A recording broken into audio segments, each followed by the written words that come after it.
Okay, so I'm a lean nerd and I'm a no waste nerd too. And so we've had long conversations about this, but we want to have actually no package. So try to wrap your mind around this. We're going to harvest directly into our delivery vehicles. We're going to drive that delivery vehicle to a porch.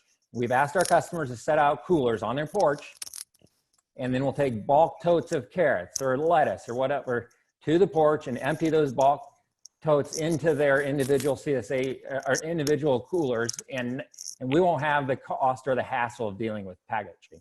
And probably what we'll do is we'll have some intermediary carrier to go from the bulk totes in our delivery vehicle, put it in that basket or something, walk it up to the porch, then empty the basket. And part of the reason is that there's actually a shortage of brown paper sacks, grocery sacks right now. And so we can contribute. That's one way we can make a contribution.